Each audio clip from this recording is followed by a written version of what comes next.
6:30 in the morning. I'm in Minnesota. We're having some sort of wind event. This is actually pretty scary. I don't know what's happening, but it's bad.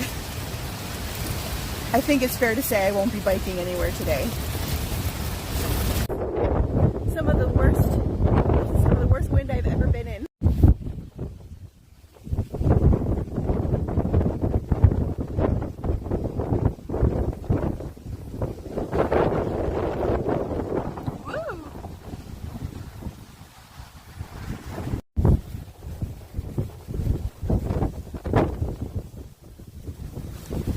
So far, the tent is holding up good.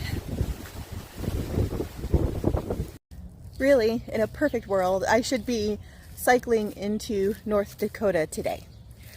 However, the weather had other plans. As Nicole says, Mother Nature dictates what happens. And I didn't get any sleep last night. I mean, we had some sort of crazy wind thing going on. The tent was shaking and bouncing all night long. And then this morning at 6:30, we just had a horrible storm, that horrible storm. So I'm taking the day off. It's Sunday. I'm in Fosston, Minnesota. I'm at their town's campsite, which, by the way, why doesn't every town across America have a little campsite like this?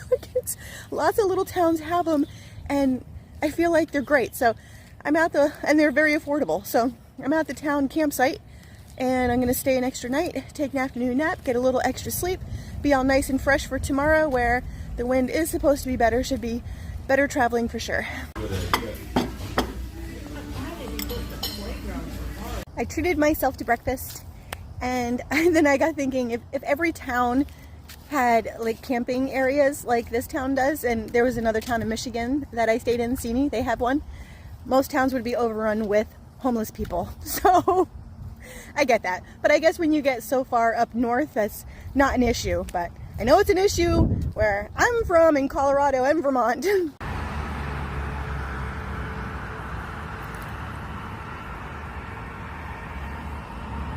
Alright, the wind has died down. It looks like it's going to be a beautiful day for travel.